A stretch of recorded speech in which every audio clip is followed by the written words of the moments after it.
علیکم ورحمۃ اللہ وبرکاتہ۔ الحمد للہ رب العالمین والصلاة والسلام علی نبینا محمد وعلی آلہ وصحبہ اجمعین ومن تبعہم بإحسان الی یوم الدین۔ اعوذ باللہ السمیع العلیم من الشیطان الرجیم من ہمزہ ونفخہ ونفثہ۔ بسم اللہ الرحمن الرحیم۔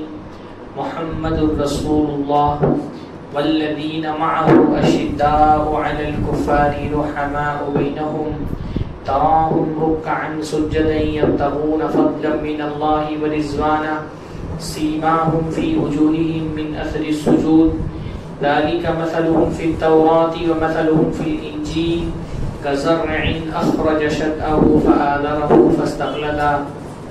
فاستوى علی سوقہ يعجب الزراء ليغيظ بهم الكفار وعد الله الذين آمنوا وعملوا الصالحات منهم مغفرة وأجرا عظيما۔ سب سے پہلے ہر طرح کی تعریف و توصیف حمد و ثنا کبریائی اور بڑائی اللہ رب العزت کے لائق اور زیبا ہے، جس کی نعمتیں بے شمار ہیں، جس کے احسانات انگنت ہیں۔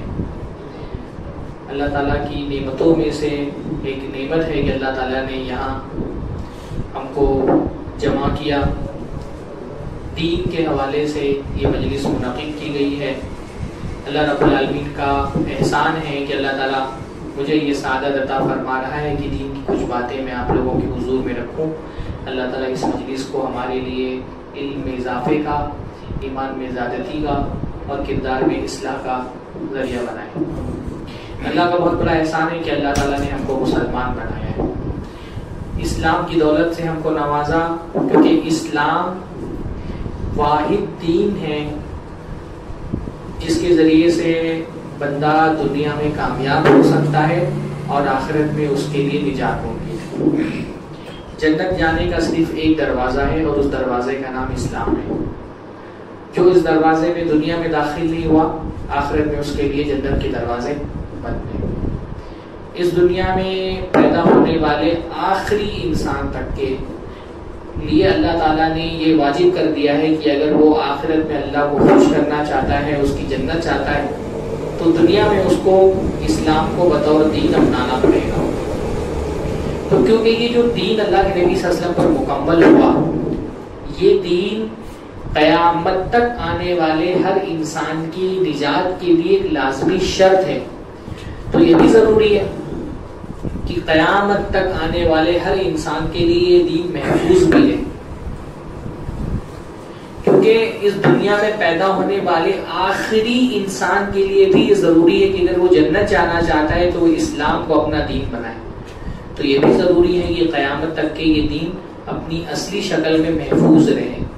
تو اللہ تعالیٰ نے اس دین کو محفوظ رکھنے کے لیے قیامت تک بہت سارے انتظامات کیے۔ ان انتظامات میں سے ایک انتظام اللہ تعالیٰ نے یہ کیا کہ اسلام کی اس امت کی وہ پہلی نسل جس نے اللہ کے نبی سے دین لیا اور امت کو دین دیا، وہ نسل دنیا کے سب سے اعلیٰ ترین افراد پر مشتمل تھی۔ وہ پہلا طبقہ جس نے قرآن اللہ کے نبی سے لیا، حدیث اللہ کے نبی سے لی، اس کو محفوظ کر کے آگے امت تک کے بڑھایا، وہ طبقہ دنیا کے سب سے اعلیٰ ترین لوگوں کا طبقہ تھا۔ اس طبقے کو ہم کیا کہتے ہیں؟ صحابہ۔ صحابہ کے بارے میں پہلی بات یہ یاد رکھنے کی ہے کہ صحابہ اتفاق نہیں تھے، اللہ تعالیٰ کا انتخاب تھے۔ یعنی ایسا نہیں تھا کہ بھئی کچھ لوگ اتفاق سے اللہ کے نبی کے زمانے میں پیدا ہو گئے اور اتفاق سے اللہ کے نبی ان کے درمیان مبعوث ہو گئے اور وہ اتفاق سے ایمان لے آئے اس لیے صحابی بن گئے۔ نہیں، اللہ تعالیٰ نے پورے انسانی ذخیرے سے چن چن کر کے جو سب سے اعلیٰ ترین افراد تھے، سب سے پاکیزہ کردار کے لوگ، ان کو چن کر کے اپنے نبی کا ساتھی بنائے۔ نبی کے جو ساتھی تھے وہ اللہ کے چنے ہوئے بندے تھے۔ اللہ کے نبی نے یہ بات فرمائی، اللہ کے نبی نے فرمایا ان اللہ اختارنی واختار لی اصحابی، اللہ تعالیٰ نے مجھے چنا، اپنی نبوت کے لیے چنا، واختار لی اصحابی، اور میرے لیے میرے صحابہ کو چنا، منتخب کیا، سارے انسانی ذخیرے میں سے چن کر کے بہت اعلیٰ کردار کے لوگوں کو اللہ کے نبی صلی اللہ علیہ وسلم کا ساتھی بنایا گیا۔ اللہ کے نبی صلی اللہ علیہ وسلم کے جو صحابہ تھے ان کو اللہ تعالیٰ نے سارے انسانی ذخیرے میں چن کر کے سب سے جو پاکیزہ قلوب کے لوگ تھے ان کو نبی کا ساتھی بنایا۔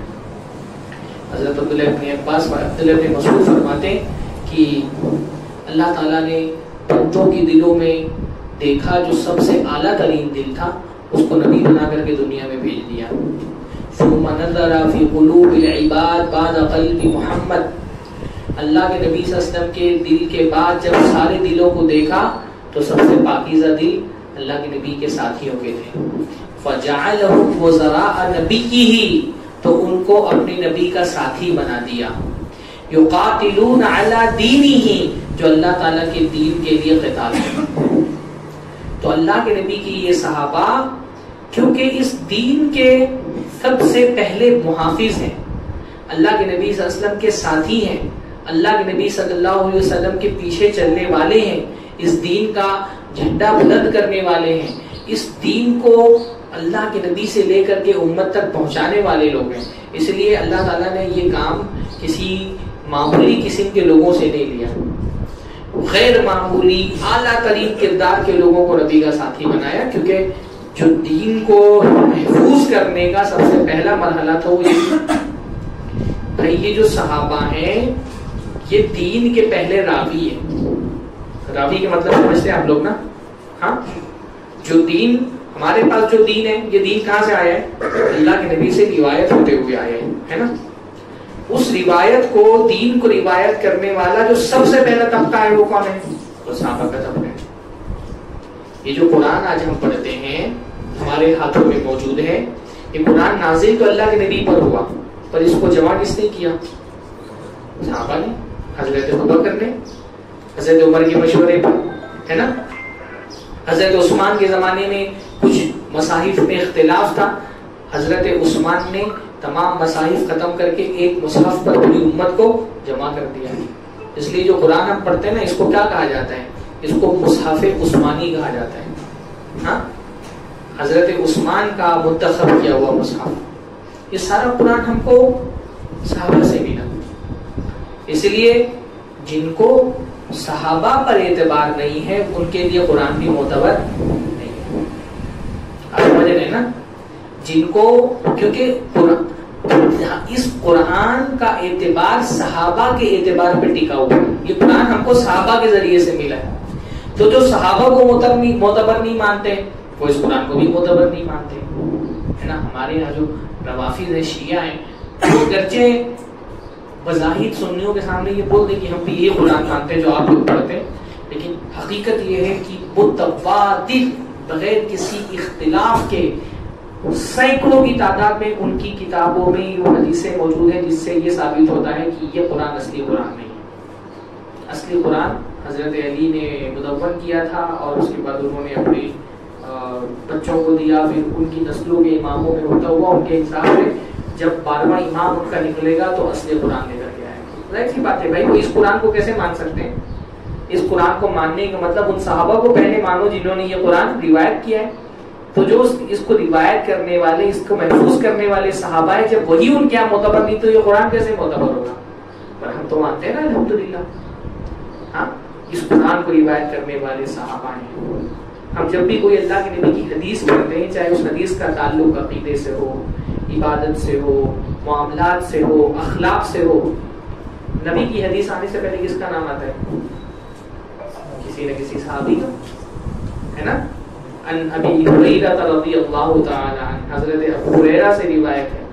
ان عائشہ رضی اللہ تعالی عنہا، حضرت عائشہ سے روایت ہے۔ ان ابی سعید الخدری رضی اللہ تعالی عنہ، حضرت ابو سعید خدری سے روایت ہے۔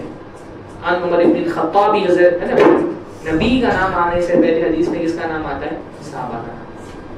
ہم اپنے نبی کو جتنا بھی جانتے ہیں یہ صحابہ کا احسان ہے کہ ہم اپنے نبی کو اتنا جانتے ہیں، ہے نا؟ نبی صلی اللہ علیہ وسلم کی پوری زندگی یہ صحابہ تھے جنہوں نے محفوظ کی. ان صحابہ کے ذریعے سے ہم اپنے نبی تک پہنچتے ہیں. یہ صحابہ نہ ہو تو ہم نہیں جانتے ہمارے نبی کیسے تھے, کون تھے. چاہے اللہ کے نبی کی عقیدے سے متعلق حدیثیں ہوں, عبادتیں ہوں, معاملات کی حدیثیں ہوں, یہ صحابہ تھے جنہوں نے ہم تک پہنچائی. آج الحمدللہ ہم پورے شعور کے ساتھ نماز پڑھتے ہیں. ایک ایک عمل اللہ کے نبی صلی اللہ علیہ وسلم کی سنت کا نماز میں جو انجام دیتے ہیں, اس احساس کے ساتھ انجام دیتے ہیں کہ انشاءاللہ تعالی یہی وہ نماز ہے جو اللہ کے نبی صلی اللہ علیہ وسلم نے بھی پڑھی تھی, ہے نا. خاص طور پہ اہل حدیث, اہل حدیث میں اور مقلد میں ایک بڑا بنیادی فرق یہ بھی ہوتا ہے نا کہ مقلد نماز پڑھتے ہوئے اس کی توجہ یہ ہوتی ہے کہ میرے امام نے ایسی نماز سکھائی. اہل حدیث نماز پڑھتے ہوئے سوچتا ہے اللہ کے نبی نے یہ نماز پڑھی. وہ نماز پڑھتا ہے تو اس کے ذہن میں اپنی فقہی کتابیں ہوتی ہیں. اہل حدیث نماز پڑھتا ہے تو اس کے ذہن میں اللہ کے نبی کی حدیثیں ہوتی ہیں. وہ رفع الیدین کرتا ہے نا, یہ سوچ کر کے کرتا ہے کہ یہ حدیث رفع الیدین کی ہے, یہ آمین بالجہر کی ہے, یہ تورک میں بیٹھنے کی ہے, یہ تشہد میں انگلی ڈالنے کی حدیث ہے. تو جتنا بھی اللہ کے نبی جو بھی عبادتیں ہم انجام دیتے ہیں, ہم کو اس شعور اور یقین کے ساتھ انجام دیتے ہیں کہ اللہ کے رسول نے بھی عبادتیں ایسی انجام دی, اور یہ عبادتیں اللہ کے نبی صلی اللہ علیہ وسلم نے ایسے ہی انجام دی. ہم کو کس نے بتایا؟ صحابہ نے بتایا. یہ صحابہ کا احسان ہے. ہماری عبادتوں پہ ہم صحابہ پہ منحصر ہیں, ہماری عبادتوں میں, ہے نا. یہ صحابہ نہ ہوتے ہم اللہ تعالیٰ کی عبادت ہی کر سکتے تھے.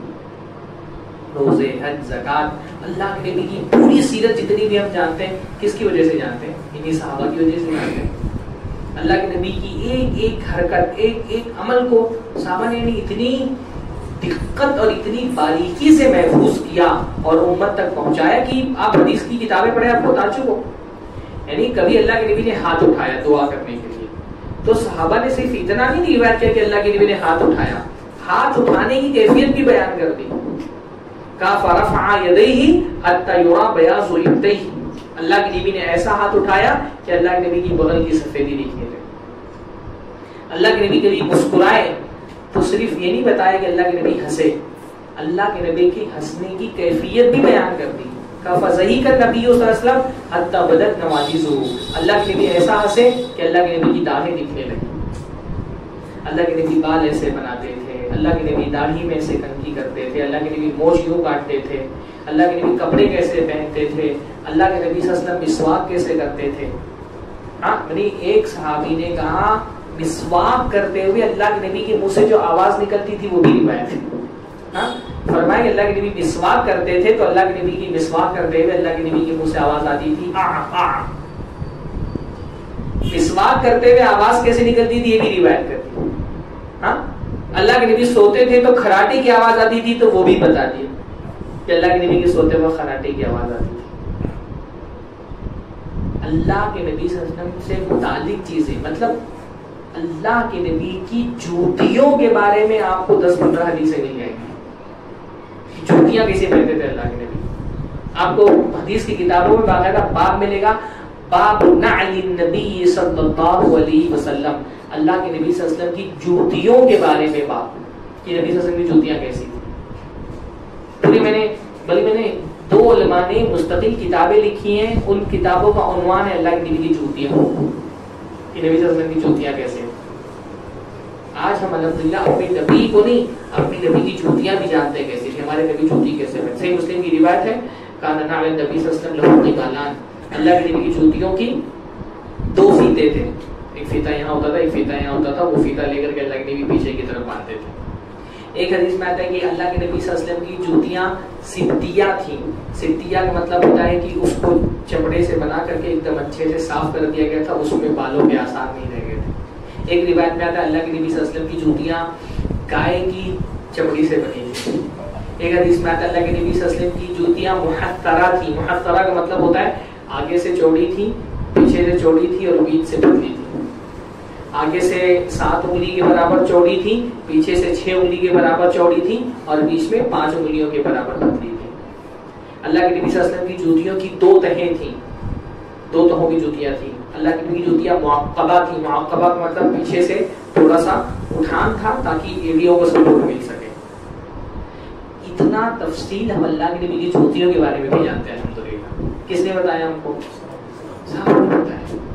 ایک ایک عمل اللہ کے نبی کی زندگی کا، اللہ کے نبی کی بعثت سے لے کر کے خصوصی طور پہ اللہ کے نبی صلی اللہ علیہ وسلم کی وفات تک ایک ایک لمحہ آج الحمدللہ ہم پر روز روشن کی طرح ہے.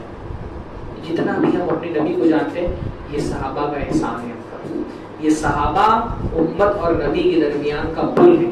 ان کو توڑ دیا جائے، ختم کر دیا جائے تو امت اپنے نبی سے محروم ہو جائے گی. یہ امت اور نبی کے درمیان کا ذریعہ ہے. ان کو اگر ختم کر دیا جائے تو امت کے لیے نہ قرآن معتبر نہ حدیث ہے معتبر. اب روافظ کو دیکھیں، شیعوں کو، ان کیا نہ قرآن تو معتبر نہیں، حدیثیں تو بہرحال حدیثوں کا تو کھل کر کے انکار کرتے ہیں. بھائی حدیثوں کا تو ساری بنیاد ان راویوں پر ہے نا، تو جنہوں نے روایت کیا ہے، تو ان کے یہاں تو صحابہ معتبر ہی نہیں ہے. اس لیے آپ شیعہ ان حدیث کی کتابوں کو، اہل سنت کی حدیث کی کتابوں کو شیعہ نہیں مانتے.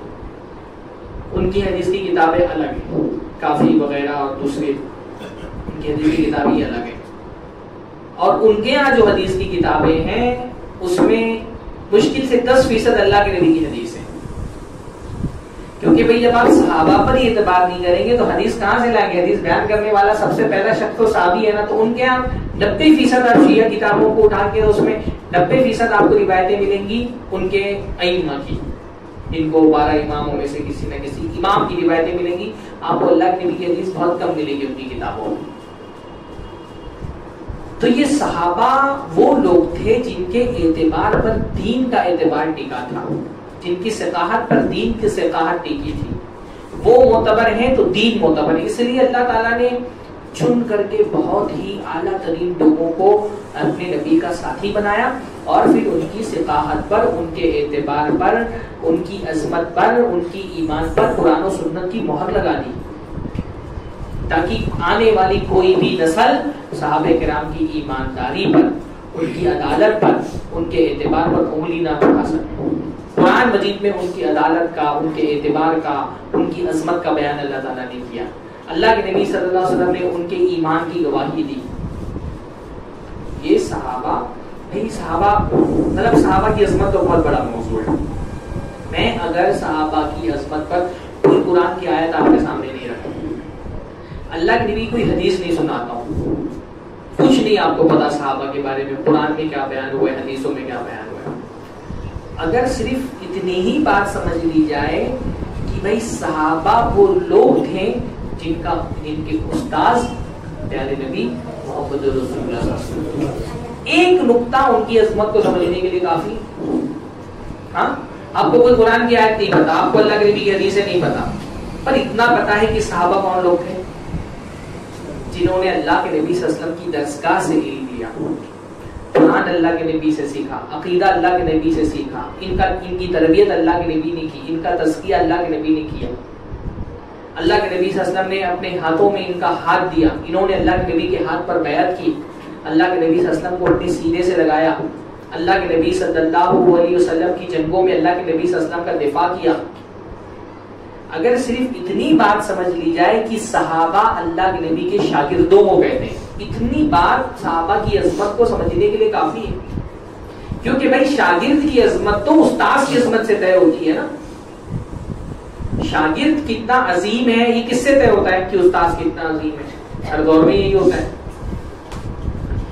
آپ دیکھیں ہمارے دور میں بہت بڑے بڑے علماء ہیں، لیکن جب ان کی عظمت بیان کرنی ہوتی ہے تو کہا جاتا ہے بھائی یہ شیخ ابن عثیمین کے شاگرد ہیں، یہ شیخ البانی کے شاگرد ہیں، یہ شیخ ابن باز سے پڑے ہوئے ہیں. یہ اتنے کبار علماء ہیں نا کہ ان کا شاگرد ہونا خود ایک بڑے عالم کے لیے شرف کی بات ہوتی ہے. آپ دیکھیں اسلامی تاریخ میں امام ابن القیم کا نام کتنا بڑا ہے. ابن القیم بہت بڑے عالم ہے اسلامی تاریخ کے. پتہ نہیں آپ نے ان کا نام سنا ہے کہ نہیں سنا ہے.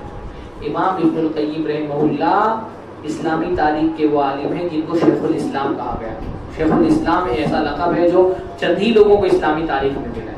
پر ابن القیم کا جب بھی تذکرہ آتا ہے نا تو ان کی عظمت بیان کرنے کے لیے خصوصی طور پہ کہا جاتا ہے کہ ابن القیم شاگرد رشید ہے امام ابن تیمیہ رحمہ اللہ کے.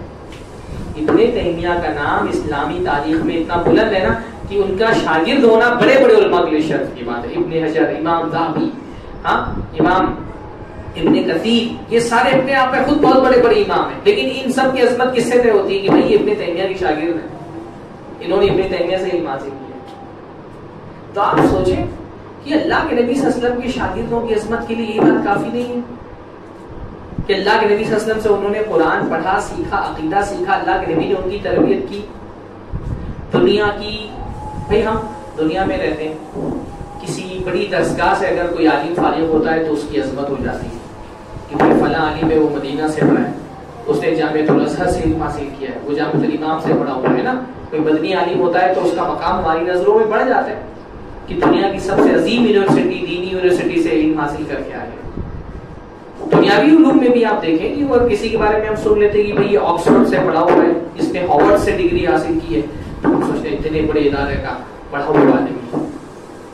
دنیا میں اللہ کے نبی کے مدرسے سے بڑا کس کا مدرسہ ہو سکتا ہے؟ ہاں، وہ مدرسہ جس کے استاذ اللہ کے نبی خود، اور سیلیبس آسمان سے اترنے والی آیتیں، اور استاذ کو ٹریننگ دینے والا اللہ خود۔ اس سے بڑا دنیا میں کوئی مدرسہ ہو سکتا ہے؟ ہاں، جس کے استاذ اللہ کے نبی خود تھے۔ صحابہ کرام نے سارا جو دین سیکھا وہ کہاں سے سیکھا؟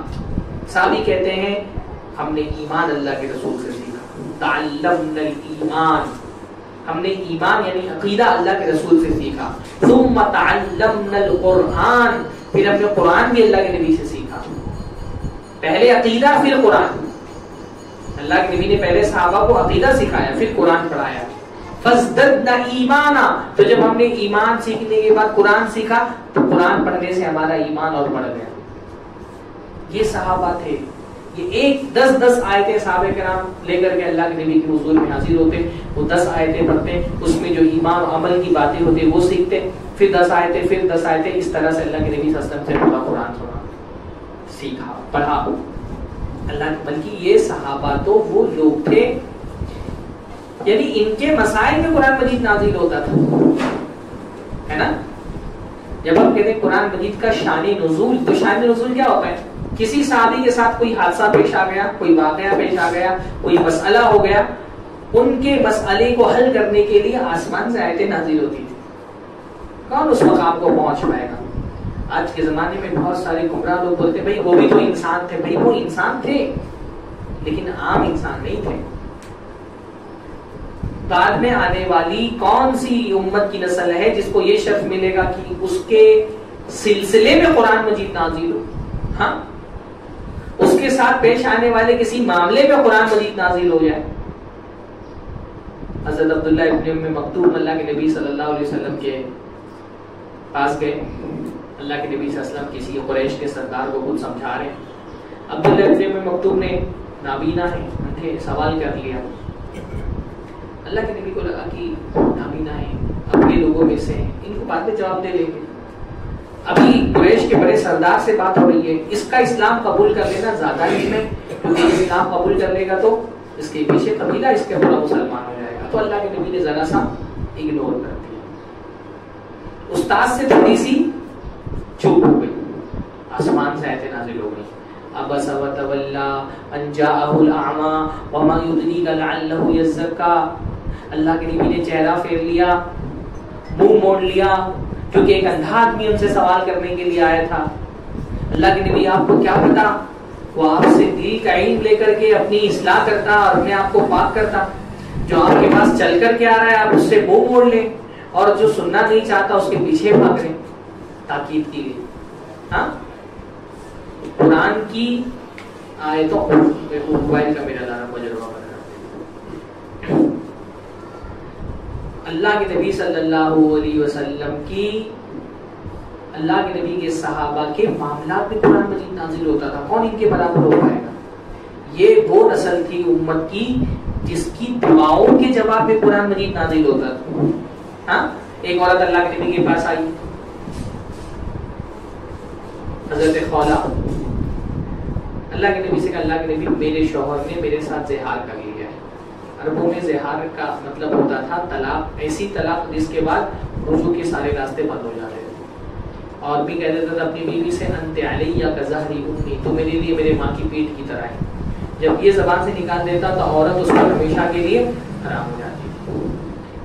اب پریشان ہو گئی, آئی اللہ کے نبی کے پاس. کا اللہ کے نبی میرے شوہر نے میری پوری زندگی اس کے ساتھ بیت گئی, اس بڑھاپے میں میری جوانی کھا گیا, بڑھاپے میں میرے ساتھ زہار کر لیا, میں کہاں جاؤں؟ تو اب کیونکہ زہار کے معاملے میں کوئی حکم اب تک نازل نہیں ہوا تھا, تو جو نکاح طلاق کے معاملات تھے وہ ویسے ہی چلے آ رہے تھے جب تک کہ حکم کوئی نازل نہیں جاتا نیا. تو اللہ نے فرمایا زہار تو ہو گیا, تم اپنے شوہر کے لیے حرام ہو گئی ہو. مایوس ہو کر کے اللہ کے نبی کے دربار سے اپنے گھر گئی, ہاتھ اٹھا کر کے دعا کی, اللہ سے فریادیں کی. اللہ نے ان کی دعا کے جواب میں قرآن کی آیتیں نازل کر دی. قد سمع اللہ قول التي تجادلك في زوجها وتشتكي الى اللہ, اللہ نے سن لیا اس عورت کی فریاد کو جو اپنے شوہر کے بارے میں آپ سے جھگڑا کر رہی تھی اور اللہ سے اپنا غم بیان کر رہی تھی. اور سارا وہ اللہ کے نبی صلی اللہ علیہ وسلم کے لیے سارا وہ نازل کیا زہار کا. یہ وہ لوگ تھے, یہ صحابہ وہ لوگ تھے, ان کی رائے کی تائید میں قرآن مجید نازل ہوتا تھا. کون سے صحابی جن کی رائے میں قرآن مجید تھا؟ حضرت عمر. بعض علماء نے تو تقریباً 10 مقامات گنا. حضرت عمر نے کہا وافقت ربی فی ثلاث, میں اپنے رب سے 3 معاملات میں موافق ہو گیا. لیکن علماء نے کہا ہے کہ اگر ساری اسلامی تاریخ میں جو واقعات ہیں نا, تو 3 سے زیادہ معاملات ایسے ہیں جس میں اللہ کے نبی صلی اللہ علیہ وسلم حضرت عمر نے پہلے کوئی رائے دی, ان کی رائے کی تائید میں قرآن مجید نازل ہوا. انہوں نے دیکھا اللہ کے رسول کی بیویوں کو, کہا ان کو پردہ کرنا چاہیے. اللہ نے قرآن مجید میں آیتیں نازل فرما دی کہ اپنی بیویوں سے کہو کہ وہ پردہ کریں. انہوں نے دیکھا, کہا کہ اللہ کے رسول مقام ابراہیم کو مصلی بنا لینا چاہیے. اللہ نے قرآن میں آیتیں نازل فرما دی واتخذوا من مقام ابراہیم مصلی. ان کی رائے تھی کہ قریش کے جو قیدی پکڑ کے لائے گئے ہیں بدر کے موقع پہ, ان کو جو ہے نا ہر رشتہ دار کے حوالے کر دو, ہر رشتہ دار اپنے قیدی کو قتل کرے. اللہ کے نبی صلی اللہ علیہ وسلم نے حضرت ابوبکر کی رائے کو پسند کیا اور فدیہ لے کے چھوڑ دیا. قرآن کی آیت نازل ہوئی کہ حضرت عمر کی رائے صحیح تھی اس معاملے میں. یہ وہ لوگ تھے, یہ اللہ نے حکمت کے ایسے دروازے ان پہ کھولے تھے کہ یہ فیصلہ کرتے, ان کے فیصلے کی تائید میں آسمان سے آیتیں نازل ہوتی تھی. کون سی امت کی نسل ان کی برابری کر سکے گی؟ اسی لیے امت کا کوئی طبقہ علم میں, تقوی میں, دینداری میں کسی بھی مقام کو پہنچ جائے, کسی صحابی کے برابر ہونا تو بہت دور کی بات ہے, ان سے قریب تر بھی نہیں ہو سکتا. صحابی کا غیر صحابی سے کوئی کمپیریزن ہی نہیں بنتا ہے. اس لیے حضرت عبداللہ ابن مبارک سے, امام احمد ابن حنبل سے سوال کیا گیا کہ حضرت عمر ابن عبدالعزیز زیادہ افضل ہیں, حضرت امیر معاویہ زیادہ افضل ہیں؟ حضرت عمر ابن عبدالعزیز اسلامی تاریخ کے عظیم ترین خلیفہ ہیں. اتنے عظیم خلیفہ ہیں کہ ان کے زمانے میں بعض لوگوں ان کے بارے میں گمان ہوا کہ جو مہدی کے آنے کا ذکر ہے تو مہدی یہی ہے. بعض لوگوں کو یہ شبہ ہو گیا, اتنے نیک خلیفہ, دین میں, علم میں, تقوی میں, عمر ابن عبدالعزیز کا کوئی ثانی نہیں ملتا ہے میری اسلامی بادشاہت میں. اتنا عظیم انسان عمر ابن عبدالعزیز, لیکن مقابلے میں کون ہے؟ حضرت امیر معاویہ. کسی نے پوچھ لیا عبداللہ ابن مبارک سے کہ حضرت امیر معاویہ زیادہ افضل ہے یا عمر ابن عبدالعزیز زیادہ افضل ہے؟ تو امام عبداللہ ابن مبارک نے فرمایا اللہ کے رسول کے ساتھ جہاد کرتے ہوئے حضرت امیر معاویہ کے گھوڑے کی ناک میں جو دھول گئی وہ دھول بھی عمر ابن عبدالعزیز سے زیادہ افضل ہے. یہ کیا, یہ مبالغہ ہے. حقیقت میں دھول افضل نہیں حضرت عمر ابن عبدالعزیز سے, یہ کیا ہے؟ مبالغہ ہے. وہ مبالغہ کیوں کیا گیا؟ یہ بتانے کے لیے کہ بھائی صحابی کا غیر صحابی سے کمپیریزن ہی غلط ہے.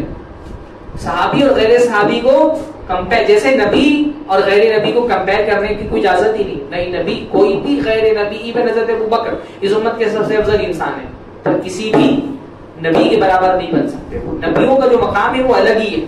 نبوت کا اپنا ایک تقدس ہے, وہ کسی غیر نبی کو حاصل نہیں ہو سکتا. ایسے ہی صحابیت کا ایک الگ مقام ہے. غیر صحابی علم میں, دینداری میں, تقوی میں کسی بھی درجے میں چلا جائے صحابہ کے مقام کو نہیں پہنچ سکتا. اس لیے حضرت ابن عمر رضی اللہ تعالیٰ عنہ نے فرمایا لا تسبوا اصحاب رسول اللہ, اللہ کے رسول کے صحابہ کو برا بلا مت کہو. انہوں نے فرمایا کہ تم میں سے کوئی بندہ 40 سال بھی عبادت کرتا رہے بلکہ ایک روایت میں ہے کہ ساری زندگی عبادت کرتا رہنا تو اس ایک لمحے کی برابری نہیں کرتا جس ایک لمحے میں صحابہ نے اللہ کے نبی صلی اللہ علیہ وسلم کو دیکھا تھا ایمان کی حالت میں.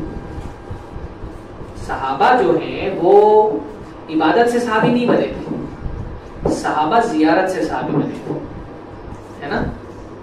وہ صحابی کس کو کہتے ہیں؟ من لقی النبی صلی اللہ علیہ وسلم مؤمنا ومات علی الایمان, جنہوں نے ایمان کی حالت میں اللہ کے نبی کو دیکھا ہو اور ایمان کی حالت میں ان کی موت ہوئی ہے. اللہ کے نبی صلی اللہ علیہ وسلم کے جو صحابہ تھے وہ اس لیے صحابی کہلاتے ہیں کیونکہ انہوں نے ایمان کی حالت میں اللہ کے نبی صلی اللہ علیہ وسلم کی زیارت کی تھی, اللہ کے نبی صلی اللہ علیہ وسلم کو دیکھا تھا. وہ ایک لمحہ اللہ کے نبی کا ایمان کی حالت میں زیارت کرنا, اس ایک لمحے کی برابری آپ کی زندگی بھر کی عبادتیں نہیں کر سکتے. عبادت کر کے کوئی صحابی نہیں بن سکتا ہے. وہ زیارت سے صحابی جن کو بننا تھا بن گئے. صحابیت اللہ تعالیٰ کا ایک فضل تھا, جن کو ملنا تھا مل چکا. اب کوئی امت کا فرد کسی صحابی کی برابری نہیں کر سکتا. وہ اللہ تعالیٰ کے چنندہ لوگ تھے, اللہ تعالیٰ کو چننا تھا, ان کو اللہ کے نبی کا صحابی بنانا تھا, اللہ تعالیٰ نے وہ صحابی ان کو بنا دیا.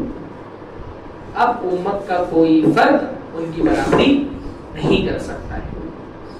یہ وہ لوگ تھے جن کی عظمت کی گواہی قرآن نے دی. اللہ نے فرمایا رضی اللہ عنہم ورضوا عنہ, اللہ ان سے راضی ہو گیا, وہ اللہ سے راضی ہو گئے. مہاجرین انصار والذین اتبعوہم بإحسان, مہاجرین اور انصار کے بعد جو ان کے پیچھے آئے احسان کے ساتھ ان کی اتباع کرنے والے, یہ سب اللہ نے ان کو اپنی رضا کی سند دے دی. یہ جو جملہ ہے نا رضی اللہ عنہ, اللہ ان سے راضی ہو گیا, یہ اتنا بڑا جملہ ہے اور یہ اتنی بڑی سند ہے. یعنی آپ دیکھیں اللہ کے نبی صلی اللہ علیہ وسلم نے ایک حدیث میں فرمایا جب سارے جنتی جنت میں چلے جائیں گے, ساری نعمتیں ان کو مل جائیں گی, تو اللہ تعالیٰ ان سے خطاب کرے گا اور کہے گا کہ ابھی ایک نعمت باقی ہے. تو جنتی کہیں گے کہ اللہ تعالیٰ تجھے تو ہم کو خوش کر دیا, ہر وہ چیز جس کی ہم کو چاہت تھی اس سے کئی گنا زیادہ تو نے دے دیا, اب اور کیا چیز بچی ہے, اور کون سی نعمت ہے جو تو دینے والا ہے؟ تو اللہ تعالیٰ کہے گا ایک نعمت باقی ہے. پھر اللہ تعالیٰ ان سے خطاب کرے گا اور اللہ تعالیٰ کہے گا میں تم سے راضی ہو گیا, آج کے بعد میں تم سے ناراض نہیں ہوں.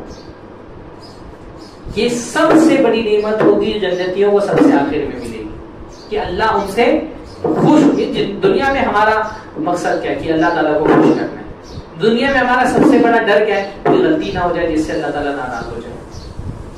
یہ سب سے بڑا ٹینشن ایمان والے بندے کا ہوتا ہے. اور جنت میں سب سے آخر میں اللہ سب سے بڑی نعمت یہ دے گا کہ اللہ تعالیٰ فیصلہ کر دے گا اب میں تم سے ناراض ہو گیا, اب تم سے راضی ہو گیا, اب کبھی تم سے ناراض نہیں ہونے والا.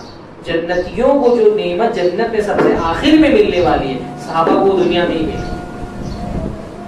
اللہ نے دنیا ہی میں ان کے لیے اپنی رضا کی سند ان کو دے دی. رضا کے لیے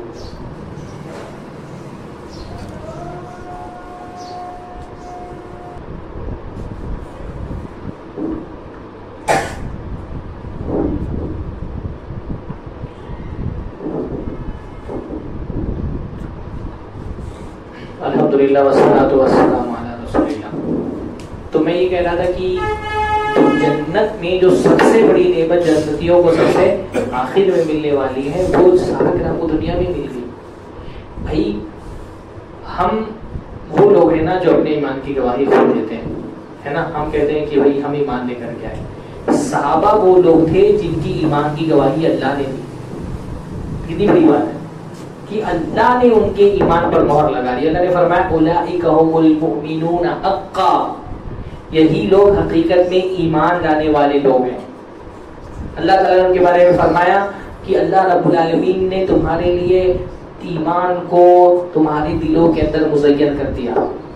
وَزَيَّنَهُ فِي قُلُوبِكُمْ وَكَرَّهَ إِلَيْكُمُ الْكُفْرَ وَالْفُسُوقَ وَالْعِصْيَانَ, اور اللہ نے تمہارے دلوں کو ناپسند بنا دیا, تمہارے دلوں میں کفر کو, نافرمانی کو اور سرکشی کو. ان کی ایمان کی گواہی اللہ تعالیٰ نے صرف ایمان کی گواہی نہیں دی بلکہ اللہ تعالیٰ نے ان کے ایمان کو ایک نمونہ بنا دیا, ایک معیار بنا دیا کہ دنیا میں ایمان اگر کسی کا قبول ہوگا اللہ کے یہاں تو وہ والا ایمان قبول ہوگا جس کا ایمان صحابہ کے ایمان کی طرح ہو. منافقین سے کیا کہا گیا آمنو کما آمن الناس، ویسا ایمان لاؤ جیسا یہ لوگ ایمان لائے. تو کون لوگ ایمان لائے تھے اس زمانے میں؟ صحابہ. یہود سے کہا گیا کہ وَإِنْ آمَنُوا بِمِثْلِ مَا آمَنْتُمْ بِهِ فَقَدِ اهْتَدَوْا، اگر ویسا ایمان لاؤ گے جیسا یہ صحابہ ایمان لائے تب تم ہدایت پر ہو. صرف ایمان کی گواہی نہیں دی، ان کے ایمان کو ایک اسٹینڈرڈ بنا دیا ایمان کی قبولیت کا، کہ اگر ایمان لانا ہے تو ویسا ایمان لاؤ جیسا صحابہ ایمان لائے، تب جا کر کے تمہارا ایمان قبول ہوگا. اللہ کے نبی صلی اللہ علیہ وسلم نے ڈرایا امت کو. اللہ نے فرمایا جب تقدیر کا ذکر آئے تو ہم سے کو ٹھہر جاؤ، تقدیر کے معاملے میں باطل طریقے سے گفتگو مت کرو. وَإِذَا ذُكِرَ أَصْحَابِي فَأَمْسِكُوا، اور جب میرے صحابہ کا ذکر آئے تو ٹھہر جاؤ، رک جاؤ. زبان سے ایک کلمہ نکالتے ہوئے سوچو کہ یہ کسی عام انسان کے بارے میں بات نہیں ہو رہی ہے، یہ دنیا کے سب سے عظیم ترین لوگوں کے بارے میں بات ہو رہی ہے جو ہمارے محبوب نبی کے محبوب ہیں.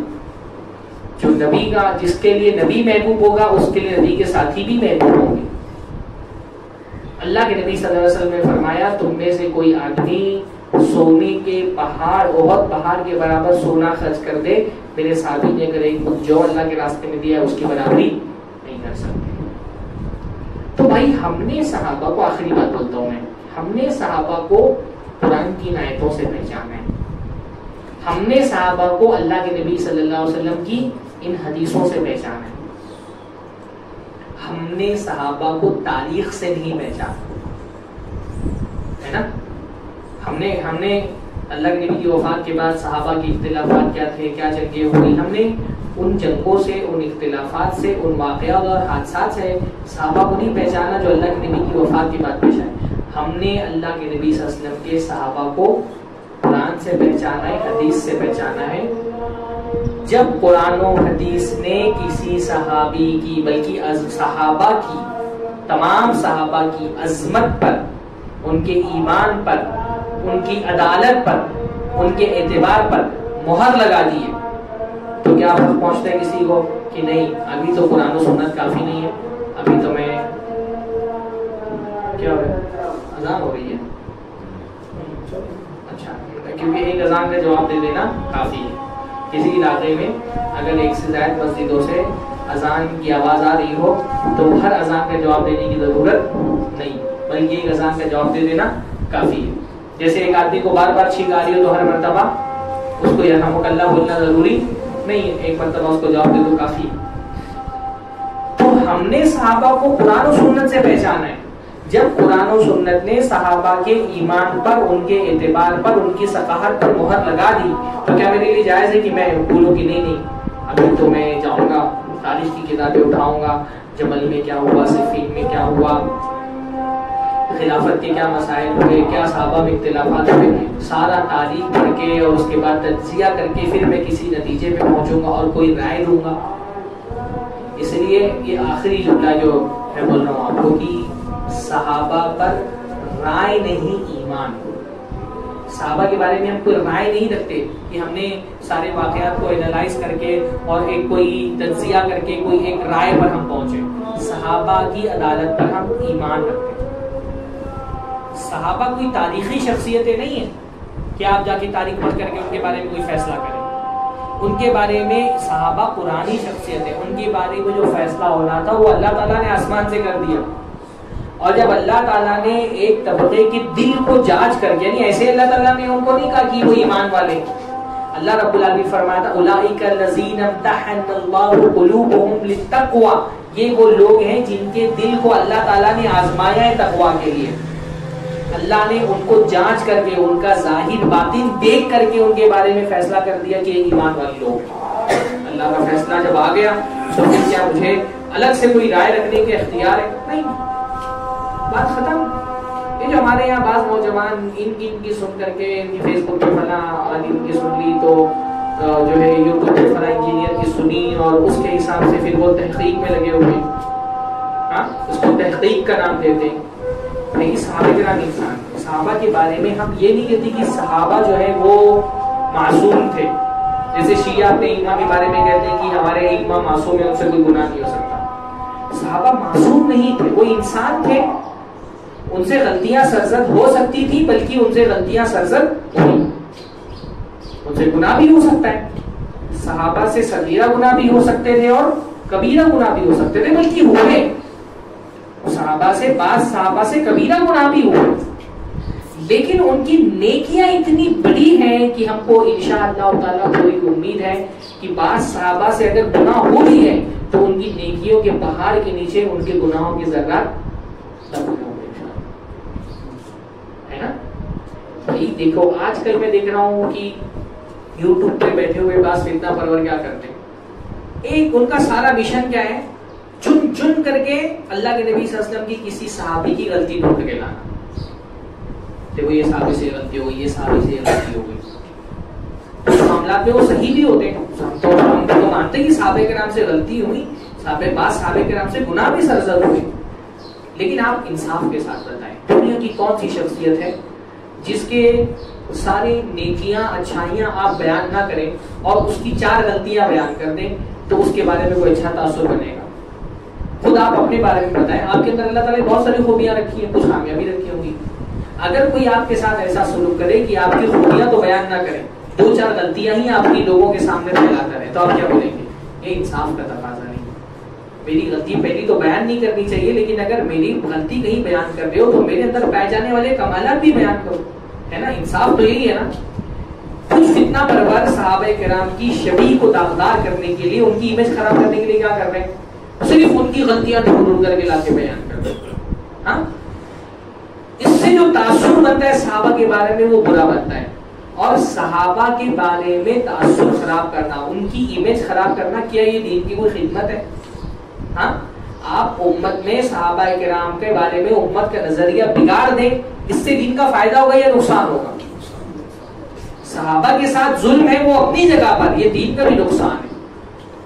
بھائی صحابہ سے میں نے کہا کبیرہ گناہ، ایسے کبیرہ گناہ بھی سرزد ہوئے کہ جن کی سزا قتل تھی. ایک صحابی نے اللہ کے نبی صلی اللہ علیہ وسلم کا راز فاش کر دیا. حضرت عمر نے تلوار اٹھا کر کے کہا اللہ کے نبی صلی اللہ علیہ وسلم اجازت دیجیے میں اس کا سر قلم کر دوں. واقعتاً غلطی ایسی تھی کہ انسان کا سر قلم کر دیا جائے. اللہ نے فرمایا عمر تم کو پتہ ہے وہ کون ہے؟ وہ بدری ہے، وہ بدری ہے، وہ بدر میں شریک ہونے والے لوگوں میں سے. تم کو پتہ ہے بدر والوں سے خطاب کر کے اللہ تعالیٰ نے کہا کہ تم کچھ بھی کر لو تمہارا ہر گناہ معاف ہوگا. بدر کی لڑائی، لوگ کہتے ہیں اسلام زندہ ہوتا ہے یار کربلا کے بعد، اسلام بدر کے بعد زندہ ہوتا ہے. یوم الفرقان بدر کو کہا گیا. آج لوگ بھی شروع ہو گئے ہوں گے 10 دن تک کے اسٹیج لگا کر کے کربلا سنانے کے لیے. بھائی اگر اپنے بچوں کو کوئی واقعہ سنانا ہے تو بدر کا واقعہ سنائیے، جس کو قرآن مجید یوم الفرقان کہتا ہے. اللہ کے نبی نے فرمایا وہ بدری ہیں، اللہ تعالیٰ نے اس کے سارے گناہ معاف کر دیے. یہ نہیں کہا کہ اس کی سزا قتل نہیں ہے، جرم ایسا تھا کہ اس کی سزا قتل ہی تھی. اس لیے نہیں کہا کہ تم کیسے قتل کر دو گے، اس کی اجازت نہیں قتل کرنے کی. اس کو کہا وہ بدری ہے. بدر اللہ کے نبی صلی اللہ علیہ وسلم نے بدر والوں نے کیا کہا تھا؟ اللہم ان تبلغ هذه الاصابع لتوبۃ بعدا. اللہ تعالیٰ یہ تھوڑے سے لوگ آج تیرے دین کی مدد کے لیے نکلے، یہ ہلاک ہو گئے تو پھر دنیا میں کوئی تیری عبادت کرنے والا نہیں بچے گا. آج اگر ہم اللہ کی عبادت کر رہے ہیں نا، ان بدری صحابہ کا احسان ہے. تو وہ جو قربانیاں انہوں نے دین کے لیے دی، ایک اللہ کے نبی صلی اللہ علیہ وسلم کی ایک صحابیہ سے زنا سرزد ہو گیا. اچھا میں پورا واقعہ بیان نہ کروں، صرف اتنا بولوں ایک صحابیہ تھی انہوں نے زنا کر لیا تھا شادی شدہ ہو کر کے. کیا تاثر بنتا ہے ان کے بارے میں؟ بھی تاثر بنتا ہے. انسان تھے، زنا ہو گیا، لیکن توبہ کسی کی نبی صلی اللہ علیہ وسلم کے حضور میں آئی، کہا تحید نہیں یا رسول اللہ، اللہ کے رسول کے بات کر دیجیے. اس سے زنا سرزد ہو گیا. اللہ کے رسول نے دیکھا عورت ہے، پریگننٹ ہے، کہا جی مستغفر اللہ وتوب، جاؤ توبہ استغفار کرو اللہ معاف کر دے گا. چہرہ پھیر لیا اللہ کے نبی. ہاں دوسری طرف آ گئی، تحید نہیں یا رسول اللہ، اللہ کے رسول مجھے اس گناہ سے پاک کر دیں گے. گناہ ہو گیا، انسان تھے، فطرت کا تقاضا ہے، شیطان کے بہکاوے میں آ گئی. لیکن اس گناہ کے بعد افسوس کیسا تھا، اس کو کیسا اپنے کندھے پہ بوجھ سمجھتی تھی. اللہ کے رسول نے اجازت دی، چلی جاتے، اللہ کے رسول کچھ نہیں کرتے. دوسری مرتبہ آگے دوسری طرف آ کر کے اعتراف کیا، نہیں اللہ کے رسول مجھے اس گناہ سے پاک کریں گے. طلاق کرنے کا مطلب سمجھ رہے ہیں؟ شادی شدہ عورت اگر زنا کر لے تو اس کی سزا کیا ہے اسلامی حکومت میں؟ رجم کر دیا جائے، پتھروں سے مار مار کر کے، کوئی عام قتل بھی نہیں، پتھروں سے مار مار کر کے قتل کیا جائے گا اس کو۔ اللہ کے رسول نے کہا چاہو تو استغفار کرو اللہ معاف کر دے گا، پھر چہرہ پھیر لیا، تیسری طرف آگے تیسری بار بھی اعتراف کر لیا کہ اللہ کے رسول مجھے آپ معاف کریں۔ اللہ کے رسول نے ایک چانس اور دیا کہ ابھی تو پریگننٹ ہو جاؤ، بچہ پیدا ہو جائے گا تب آنا۔ ہاں بچہ اگر پیدا مطلب بچہ پیدا ہونے کے بعد نہیں آتی تو اللہ کے رسول نے تھوڑی بھیجتے، کہاں گئی وہ عورت، اس پہ وہ بھی موقع تھا، تو یہ کوئی ایسا نہیں جذبات بیان کر کے اعتراف کر لیا تھا، اللہ کا خوف اور خشیت ایسی تھی نا، بچہ پیدا ہو گیا لیکن اللہ کے رسول پاک کریے، کہا بھی جاؤ جب یہ کھانا کھانے لائق ہو جائے تب آنا۔ جب کھانے لائق ہو گیا تو ہاتھ میں روٹی دے کر کے لے کے آئے کہ اللہ کے رسول مجھے گناہ سے معاف کرے۔ اللہ کے رسول نے حکم دیا عیدگاہ کے قریب جہاں پہ حدود کا نفاذ کیا جاتا تھا لے جایا گیا اور ان کو سینے تک عورتوں کو دفنایا گیا۔ عورت کو اس طرح سے رجم کیا جاتا ہے کہ اس کو سینے تک دفنا دیا جاتا ہے تاکہ وہ برہنہ نہ ہو، اور پتھروں سے مار مار کر کے ان کو رجم کر دیا گیا۔ ایک کسی صحابی نے ان کے بارے میں کوئی بری بات اپنی زبان سے بول دی، جب اللہ کے رسول کو یہ بات پتہ چلی اللہ کے رسول نے فرمایا لقد تابت توبۃ، اس نے ایسی توبہ کی ہے اللہ کے حضور میں کہ اس کی توبہ کو اگر مدینہ کے 70 لوگوں میں بانٹ دیا جائے تو 70 لوگوں کی مغفرت کے لیے کافی ہو جائے۔ اب اگر میں یہ پورا پہلو نہ بیان کروں، صرف اتنا بولوں اللہ کے رسول کی ایک صحابی نے زنا کر لیا تو کیا تاثر بننا تھا اس کے بارے میں؟ یہ جتنے بھی لوگ صحابہ کے پیچھے پڑے ہوئے آج کل نا، پیچھے پڑے میں اس لیے بول رہا ہوں کہ بھائی آدمی کو دین سے دلچسپی ہے تو وہ عقیدہ سیکھے، وہ نماز سیکھے، وہ فقہی مسائل سیکھے، وہ روزہ حج زکوٰۃ کاروبار کے معاملات اپنا دین سیکھے پہلے نا، اپنے دین کا پتہ نہیں اور صحابہ کے دین پہ تان کر رہے ہیں۔ ابھی 2 ہفتہ پہلے میری ویڈیو ہے موجود، سوشل میڈیا پہ موجود ہوگی، ایک بندہ انجینئر کا اسٹوڈنٹ وہ مجھ سے آ کر کے گفتگو کر رہے ہیں حضرت عمار کی جو حدیث ہے تقتلفیت الباغیہ 28:12 بول رہے کہ حدیث نمبر 28:12 کے بارے میں بتائیے۔ حدیث عمار کا نمبر اس کو یاد ہے، میں نے اس سے پوچھا اسلام ایمان کے ارکان کتنے ہیں، اس کو نہیں پتا، ایمان کے ارکان نہیں پتا اور حدیث عمار کا نمبر یاد کر کے بیٹھا ہوا، پیچھے پڑے ہوئے صحابہ کے۔ یہ کوئی دین کی خدمت ہے؟ اس لیے اہل سنت جماعت کیا کہتے ہیں بھائی اللہ کے نبی صلی اللہ علیہ وسلم کے صحابہ کے بارے میں اچھا گمان رکھو، ان کے وہ انسان تھے، انسان ہونے کے ناطے پوری دنیا کا کاروبار ان کو چلانا تھا۔ اسلامی حکومت حضرت عمر کے دور میں پھیل گئی تھی بہت دور تک کے، خلافت کے معاملات تھے۔ آج ایک گھر چلانے میں 2 بھائیوں میں اتفاق نہیں ہو پاتا ہے، اختلاف ہو جاتا ہے، باپ بیٹے میں اختلاف ہو جاتا ہے، شوہر بیوی میں اختلاف ہو جاتا ہے۔ ان کو تو پوری دنیا چلانی تھی، خلافت کا پورا بار ان کے کندھوں پر تھا، اس انتظامی معاملات میں اختلافات ہو گئے۔ صحابہ کے درمیان جو اختلافات ہوئے تھے وہ دینی اختلاف نہیں تھے کہ کوئی صحابی کسی دوسرے صحابی کے دین پر تان کرتا ہو، اس کو بدعتی کہتا ہو یا کافر کہتا ہو۔ صحابہ کے اختلاف سیاسی اختلافات تھے، غلط فہمیوں کی وجہ سے ہو گئے تھے، غلط فہمیاں بہت بڑھ گئی، یہاں تک کہ جنگ کی بھی نوبت آ گئی، لیکن ان جنگوں سے کوئی بھی خوش نہیں تھا۔ آخر وقت میں سب کو افسوس تھا کہ کاش یہ جنگیں نہیں ہوتی، اور صحابہ میں بہت مختصر تعداد میں ایسے لوگ تھے جو ان جنگوں میں شریک ہوئے۔ بیشتر صحابہ کا موقف یہ تھا کہ جنگوں میں شریک ہی نہیں ہونا چاہیے، وہ اپنے گھروں میں بیٹھے رہے، اپنی تلواریں توڑ دی انہوں نے۔ بہت سارے صحابہ تو چھوڑ کے شہر چلے گئے کہ مجھے جھمیلوں میں ہی نہیں پڑنا۔ تھوڑے بہت صحابہ تھے ان میں اختلافات ہوئے، وہ ان کی اجتہادی غلطی تھی، اجتہادی غلطی پر بھی انشاءاللہ تعالیٰ ان کو 1 اجر ملے گا اگر وہ غلطی پر بھی تھے تو۔ جو اجتہاد جن کا صحیح تھا ان کو 2 اجر ملے گا، جن کا غلط تھا ان کو 1 اجر ملے گا۔ لیکن یہ سب اللہ تعالیٰ کے محبوب چہتے تھے، اللہ کے نبی صلی اللہ علیہ وسلم کے چہتے تھے۔ یہ تو اگر مان بھی لیں کہ ان سے کوئی غلطی سرزد ہوئی جو غلطی نہیں تھی، گناہ تھا، تو بھی ہمارا کام یہ تھوڑی ہے کہ ان کے گناہوں کی اشاعت کرے ہر جگہ۔ بھائی اللہ کے نبی کے صحابہ سے مان لیجیے کہ گناہ سرزد ہو گیا ان جنگوں کے ذریعے سے، تو ہمارا کام کیا ہے؟ ہمارا کام ہے ان کی مغفرت کے لیے دعا کریں۔ اللہ نے ہم کو کیا فرمایا؟ والذین جاءوا من بعدهم یقولون ربنا اغفر لنا ولاخواننا الذین سبقونا بالایمان کہ انصار ہیں، مہاجرین ہیں، اور ان کے بعد جو لوگ صحابہ ان کے راستے پر چلے، ہے نا، ان سب سے اللہ راضی ہو گیا. اور جو لوگ ان صحابہ کے بعد آئے، یعنی ہمارے بارے میں اللہ نے کیا فرمایا؟ وہ کہتے ہیں یقولون ربنا اغفر لنا ولاخواننا الذین سبقونا بالایمان، کہ اللہ ہم کو بھی بخش دینا اور ہمارے وہ بھائی جو ایمان میں ہم سے سبقت لے گئے، یعنی ہمارے نبی کے صحابہ، ان کو بھی بخش دینا. اللہ تعالیٰ کو پتا تھا کہ صحابہ ان سے کیا کیا غلطیاں آگے سرزد ہوگی، پھر بھی بات آنے والے وہ کیا کہا؟ ان صحابہ کے لیے مغفرت کی دعا کرو، اور دعا کرو وَلَا تَجْعَلْ فِي قُلُوبِنَا غِلًّا لِّلَّذِينَ آمَنُوا، کہ اللہ تعالیٰ ہمارے دلوں میں ایمان لانے والوں کے لیے ذرہ برابر بھی بغض نہیں رکھنا. ہم کو یہ دعا کرنی. واللہ یہ ایک بندہ مجھ سے دلی میں ملا، یہی سب حدیثیں لے کر کے بحث کرنے لگا. میں نے اس کو اپنی حد تک سمجھایا، پھر اس کو آخر میں نے کہا چلو ٹھیک ہے، تو حضرت معاویہ پہ جو الزامات لگا کے وہ سارے درست، میں نے سب تسلیم کر لیے، فرض کر لیا کہ سارے الزامات صحیح ہیں، مان لیا کہ ان سے غلطی ہوئی، مان لیا کہ ان سے گناہ ہوا. اب کیا کرنا ہے؟ چلو ان کی مغفرت کے لیے دعا کرتے ہیں. میں نے ان سے کہا دعا کرو کہ اللہ تعالیٰ حضرت امیر معاویہ کو معاف فرما دے. واللہ میں اس سے مطلب 15-20 منٹ انسسٹ کرتا رہا، لیکن اس کی زبان سے یہ جملہ نہیں نکلا کہ اللہ تعالیٰ حضرت امیر معاویہ کی مغفرت فرما دے. ایسا دلوں کو گندا کر دیا گیا ہے نا، چہروں میں ایسا میل بھر دیا ہے ان رافضیوں نے، بلکہ رافضیوں سے زیادہ ان نیم رافضیوں نے.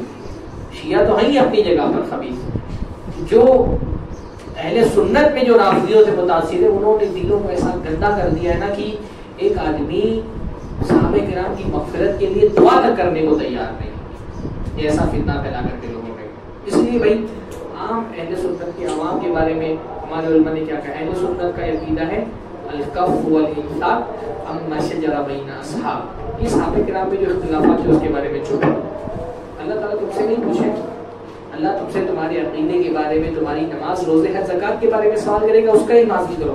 اللہ قیامت کے دن قبر میں یہ نہیں پوچھے گا کہ حضرت امیر معاویہ برحق تھے کہ حضرت علی برحق تھے. اللہ یہ سوال نہیں کرے گا. یہ کام ہماری تحقیق کا نہیں ہے، ان چیزوں میں پڑھنا ہے. میں تو خود یہ ساری چیزیں بیان بھی نہیں کرتا، لیکن مسئلہ یہ کہ بہت جگہوں پر فتنے اٹھے تو اب لوگوں کو بتانا پڑ رہا ہے. ورنہ یہ ساری چیزیں آپ دیکھیں، جب یہ فتنہ نہیں اٹھا تھا صحابہ کی عظمت کا عمومی بیان کرتے تھے، مشاجرات پہ بات ہی نہیں کرتے، کیونکہ وہ عام لوگوں کا موضوع نہیں. تاریخ کی کتابیں بہت سارے پہلو بیان کرتی ہیں. اگر کوئی تاریخ کی کتاب پڑھ کر کے صحابہ پہ بات کرے گا نا، تو پھر بہت سارے صحابہ پر اس کی انگلیاں اٹھیں. کیوں؟ اس کی جہالت کی وجہ سے. اس کو پتہ ہی نہیں تاریخ کیا ہے. تاریخ سندوں سے بیان ہوتی ہے، سندوں میں جیسے حدیثیں صحیح ضعیف ہوتی ہے، ویسے تاریخی واقعات بھی کچھ صحیح ہیں کچھ ضعیف ہیں. ان تاریخ کی کتابوں کو پڑھ کر کے آپ فیصلہ نہیں کر سکتے جب تک کہ آپ کے اندر وہ رجال کو جاننے کی، سندوں کو پڑھنے کی مہارت نہ ہو. ابھی کتنے لوگوں کے اندر وہ مہارت ہے؟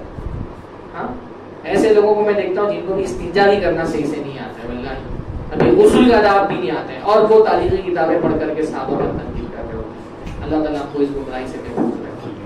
اس لیے بس صحابہ کرام کے بارے میں اچھی اچھی باتیں کرو، ان سے اچھا گمان رکھو، اور جہاں موقع ملے ان کی عزت کا دفاع کرو. صحابہ کی عزت کا دفاع کرنا اللہ تعالیٰ کی سنت ہے.